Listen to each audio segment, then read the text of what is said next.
Hello guys, कैसे हैं आप सब। और आज की इस वीडियो में मैं आपको बताऊंगी कि जैक 56 मशीन आपके लिए कैसी है और कैसी रहेगी। अगर आपके पास सिलाई का काम बहुत ज़्यादा आता है या आपके पास सिलाई बहुत ज़्यादा रहती है तो आपके लिए जैक 56 मशीन एकदम बढ़िया और परफेक्ट मशीन है।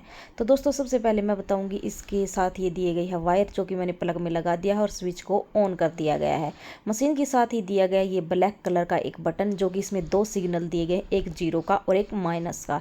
जीरो का जो सिग्नल है वो दिखाता है कि ये मशीन जीरो से ऑफ रहेगी और माइनस से रहेगी ऑन। तो अब मैं इसको बटन को करती हूँ चालू। मैंने इसको चालू कर दिया है और देखो मशीन के चक्कर ने एक बार इसको घुमा दिया है। घुमाने से मशीन चक्कर ऐसे पता चल जाता है कि हमारी मशीन चालू हो गई है। अब ये है बोबिन वाइंडर।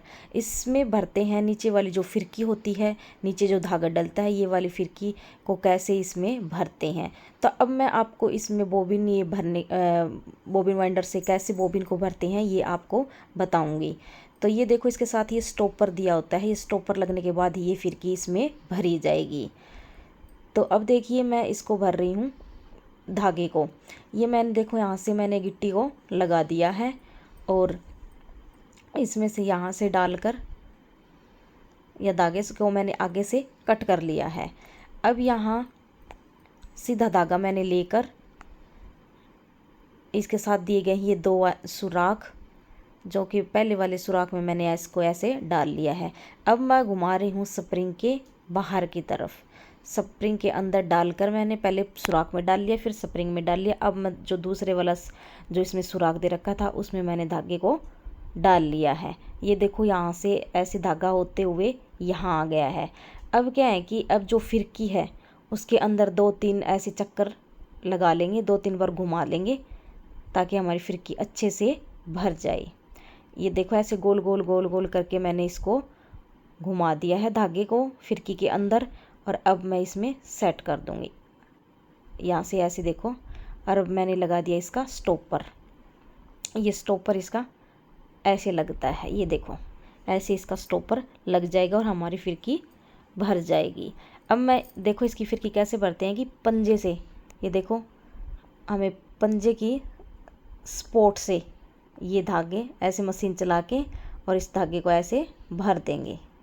ये इसको स्टॉपर को मैंने हटा दिया और हमारी जो फिरकी है उसको मैंने निकाल लिया। अब हमारे साथ क्या है कि हम धागे कट करने के लिए ना तो कोई सिजर लेने की ज़रूरत पड़ेगी, ना ही कोई हमें हाथ से कट करना पड़ेगा। इसके साथ ही कटर दिया गया, ऐसे घुमा के और धागे को कट कर दिया तो बिल्कुल ही इजी तरीके से कट हो गया, बिल्कुल आसान तरीके से। हमें पता ही नहीं चला कि हमारा धागा यहाँ से कैसे कट हो गया। फिर इसमें यहाँ से घुमा के धागे को ऊपर की तरफ खींच लो, अपने आप ही कट हो जाएगा। अब मैं आपको बताऊंगी कि सुई में धागा कैसे डालते हैं। ये मैंने बताया आपको कि नीचे वाली फिरकी को कैसे भरते हैं। अब मैं आपको बताऊंगी कि यहाँ से धागा कैसे सुई में डलता है। अब मैंने जो वो दूसरे वाले जो दो स्टैंड से दिए होते हैं, इसमें से धागा लेकर अब ऊपर वाली भी एक सुराख दी हुई है इस नलकी में से, इस नलकी के सुराख में से निकाल कर धागा अब हम इसके साइड में, या देखो धागे को मैंने आगे से कट कर लिया ताकि फिनिशिंग से डल जाए। इसमें ये तीन सुराख दिए गए हैं, ये पहला है। और अब मैं इसमें अब इसके अंदर से दूसरे में डाल लेंगे। दूसरा जो सुराख है ये दूसरे में से भी डल गया और अब डालेंगे तीसरे में से। ये देखो तीनों सुराख मैंने कवर कर लिए हैं। अब साथ ही इसकी ये एक देखो, ये यहाँ से भी इसमें दो सुराख दे रखे हैं जो कि पत्ती से लगा रखी है। इसमें भी दो सुराख हैं। पहले हम डालेंगे फर्स्ट वाले सुराख में, फिर हम डालेंगे सेकंड वाले में। तो फर्स्ट वाले में मैंने डाल दिया है, अब मैं दोस्तों डालूँगी सेकंड वाले में। ये देखो सेकंड वाला भी मेरा धागा है जो कवर हो गया है यहाँ से ऐसे। अब डालेंगे अब ये नीचे जो स्प्रिंग होता है इसके अंदर। ये देखो स्प्रिंग में ऐसे होते हुए धागा ऐसे निकल जाएगा अब नीचे की तरफ। और फिर अब यहाँ से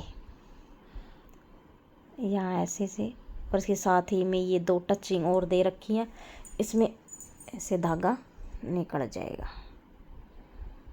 अब चले जाएंगे नीचे की तरफ। नीचे की तरफ एक और यहाँ साइड से एक और बार घुमाना पड़ेगा, यहाँ से ऐसे इसके अंदर। और साथ में देखो सुई के साथ ही टच एक बिल्कुल ही छोटा सा बारीक सा सुराख दिया होता है, उस सुराख के अंदर से जाकर फिर हम सुई के अंदर डालेंगे। ये देखो बिल्कुल ही छोटा सा बारीक सा सुराख है। हम और अब डालेंगे हम सुई में। ये देखो हमारा धागा है वो सुई में डल गया है। ऐसे ऐसे हम इसको सुई में धागा डालते हैं। यहाँ से होता हुआ, यहाँ से होता हुआ, यहाँ से ऐसे नीचे की तरफ चला जाएगा।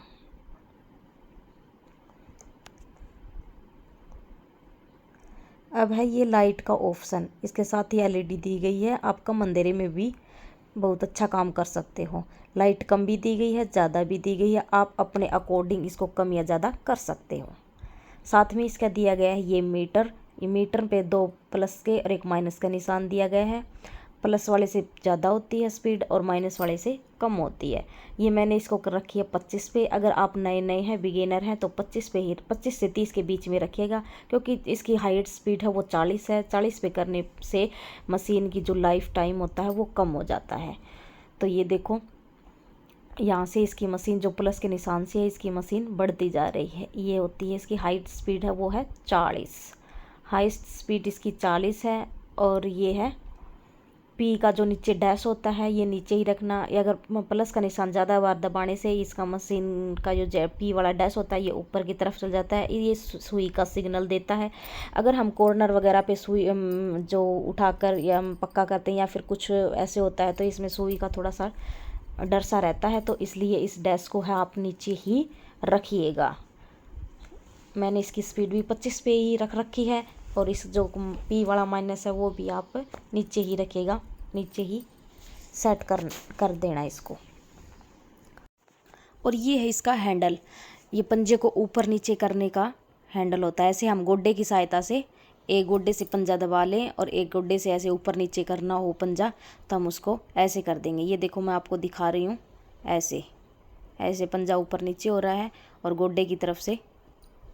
अब मैं आपको बताऊंगी कि इसमें फिरकी कैसे डालते हैं।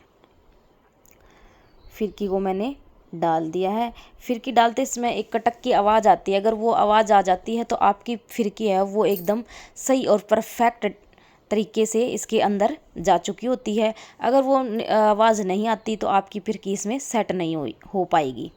ठीक है, तो अगर आप इसमें कटक की जो आवाज़ आ जाती है तो वो आपकी फिरकी बिल्कुल ही सेट हो गई है। अब ये इसके साथ में जो ब्लू कलर का बटन दिया गया है, इससे हम एक बार दबाने से, टिक कर लगाने से ये जो नीचे वाला धागा है वो ऊपर आ जाएगा। और बार बार टिक करने से ये क्या है कि धीमी धीमी इसकी चाल चलने लग जाएगा। और एक दो बार ऐसे बार बार ऐसे रुक रुक कर चलने से हमारा ऊपर नीचे वाला धागा है, नीचे वाला जो धागा है इसे हम निकालते हैं फिरकी को हैंडल को घुमा कर। तो इसका साथ में ये बटन दिया गया है, आपको वो हैंडल घुमाने की ज़रूरत नहीं है। साथ में इसका दिया गया है ये जो ब्लू कलर का रिवर्स वाला बटन, रिवर्स सिलाई, जो कि आप सिलाई को पक्का करते हैं आगे पीछे ऊपर नीचे। और अब है ये इसका जो सिलाई का जो सिलेक्टर है, इसमें 5 तक इसकी चाल दी गई है, मोटी चाल करने के लिए, पतली चाल करने के लिए। अगर आप इसको रिवर्स सिलाई वाले को नीचे की तरफ रखते हैं और आप मोटी चाल करते हैं तो ये देखो ऐसे, ये तो बिल्कुल इजी तरीके से घूम जाएगा। अगर आप इसको 4 पे, 3 पे, 3.5 पे करते हो तो आपको रिवर्स सिलाई वाला जो ऑप्शन है इसको नीचे की तरफ रखना है और फिर आपको घुमाना है ऐसे ऐसे। ये देखो 3 पे, 3.5 पे, 4.5 पे। अगर आप इसको मोटी चाल कर रहे हैं तो ये ईजिली अपने आप ही, फिर आपको जो रिवर्स सिलाई वाला बटन है इसको नीचे ऊपर करने की कोई ज़रूरत नहीं है, ये अपने आप ईजी तरीके से ऐसे घूम जाएगा। अगर आप उस तरफ अगर नन्ही चाल कर रहे हो ना, तो तब आपको ये रिवर्स सिलाई वाला नीचे की तरफ करना पड़ेगा, क्योंकि उस तरफ से आप सीधे घुमा रहे हो ना कि इसको बिना नीचे किए हुए, तो ये टाइट घूमेगा। ठीक है, अब मैं बताऊँगी आपको कि इसमें तेल कहाँ डलता है। तो ये देखो जैक 5-6 मशीन में तेल है वो नीचे की तरफ, यहाँ मशीन के नीचे की तरफ डलता है। इसके साथ आता है पाउच 400 ml का, वो एक बार इसमें आप डाल दीजिए। 1.5-2 महीने तक आपको वैसे देखने की ज़रूरत नहीं है। 1.5-2 महीने में आप एक वैसे चेक तो कर लेना कि आपका कम है या ज़्यादा है। ऐसे इसमें 2 सिग्नल दिए गए हैं, ये देखो, एक हाई का है और एक लो का है। तो हाई से तो ऊपर नहीं होना चाहिए और लो से नीचे नहीं होना चाहिए।